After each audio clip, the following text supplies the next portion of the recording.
Good morning, everyone. Happy Saturday. I am going to try something a little new today and actually stream this from my computer as opposed to my phone, so we'll see how it goes.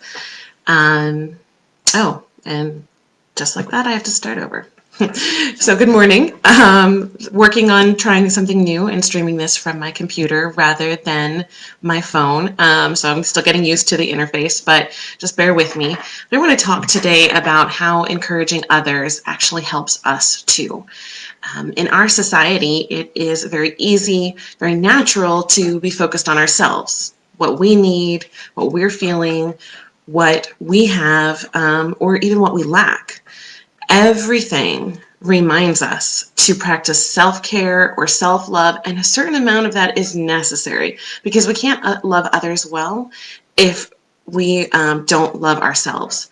But if we spend too much time thinking about ourselves, whether we think we're all that or we think we fall short, it becomes a trap that actually limits us. Children are naturally egocentric. This is necessary at that stage of development because they need to be vocal about their basic needs. We don't know if a baby is hungry or needs a diaper change unless they cry and tell us. But as they grow, we start to teach them ways to shift that. For example, most children naturally want to keep their toys to themselves. Now, as adults, we know that not only is sharing something they'll have to do more and more as they grow up, but we also know that cooperative play will bring our children many moments of joy and laughter as they engage in playing with friends. And that's the root of what I want to talk about today. As adults, we still tend to be very egocentric in our thinking patterns. We think, I don't need to spend my time doing that. I have more important things to do, and that's not my responsibility. Or we think, I'm not good enough to do this. I'm not qualified. I don't know enough. Perhaps you recognize the first example as prideful, but really the second example is the other side of that same coin. When we move beyond ourselves, when we focus on what others need and take action to start meeting that need, we can discover some of the most beautiful parts of life. Jesus demonstrated this in his life all the time. A great example of this can be found in the events leading up to the feeding of the 5,000. Now, in both the Gospels of Matthew and Mark, the story of that miracle is preceded by a very somber event, the death of John the Baptist. Even in Luke's retelling, John's death is referenced by a remark from Herod. Now, let's think about this. John was Jesus' cousin.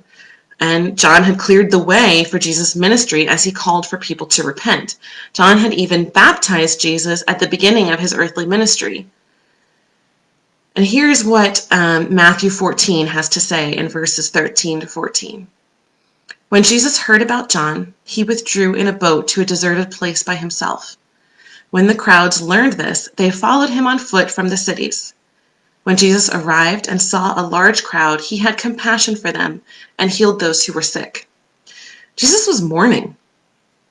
He had lost someone who meant a lot to him, and he tried to go off by himself to have time to mourn. But the people followed him.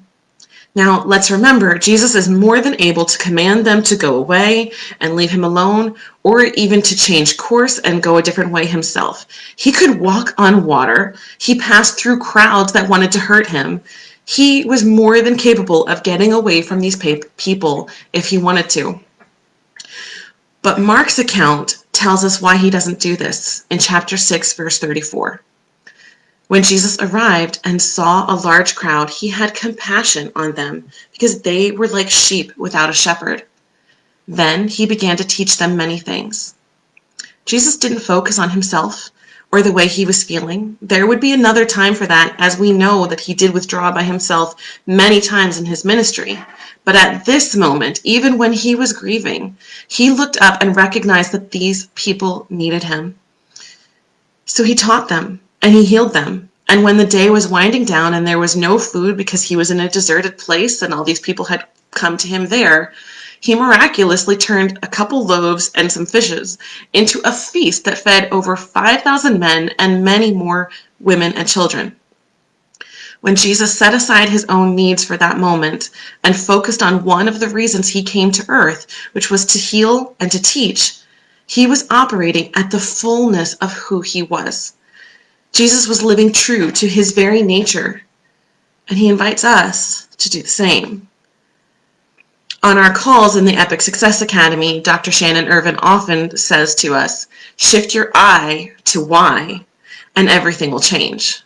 What she means is, when we stop thinking about all the reasons we think we aren't cut out for the things that we want to do, and instead focus on the people who need us, we start taking action. For instance, I think about women who are like me, women who perhaps don't have a college education, who have a burning desire to make a difference in the world, but who think they can't follow their dream because they need a piece of paper to tell them they're qualified. When I focus on these women, I start to burn because I know that isn't true. I start to think about all the reasons why that line of thinking hasn't played out in history. I start to think about all the ways that I have seen that to be false in my own life. And I start taking action. I start getting creative about the resources I want to make available to these women. I start showing up in different ways to let them know they're not alone in their past, to let you know you're not alone in your past, and your past does not have to limit your future. And the more I take action, the more I take one small step after another towards my dream of helping these women change their mindset so they can change the world, the more I feel truly alive. I have never felt so at home in what I spend my days doing. I have never felt more true to myself, and that is a beautiful thing to me.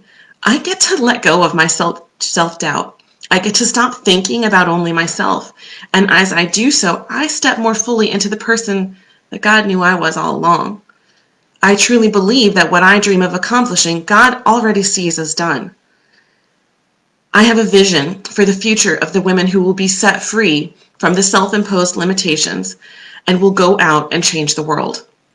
I can see not only the people that I will be blessed to work with, but also the people they will touch with their changed lives.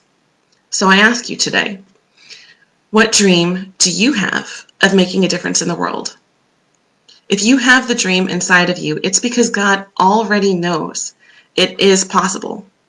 God is with you every step, and he knows that your miracle is on the other side of your self-doubt. I know that if you're still watching this, it's because there is a person or people out there that you dream of making a difference for. And I know that it is possible. God is leading you.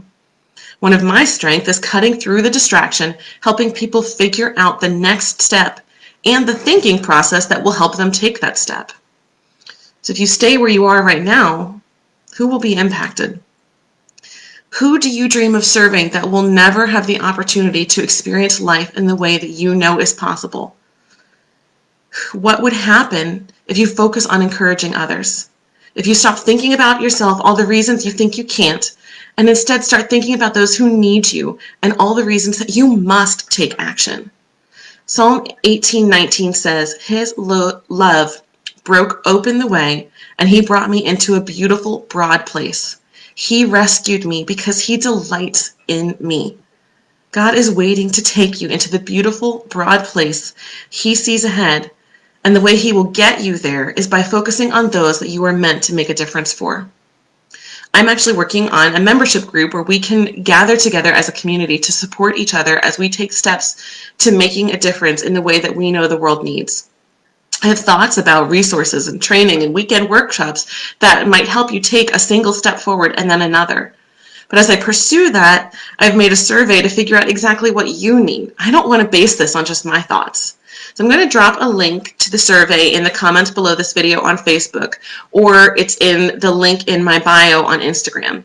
If you relate to anything I've talked about today, I would love if you would take a few minutes to fill out that survey so I know that what I'm building will be helpful to you. You have the opportunity to step into who you really are, to feel more at home in your life than you ever thought possible. But it starts with focusing on others, encouraging others, and taking action. What is one way that you can encourage someone else today? All right, guys, have a great weekend. Bye for now.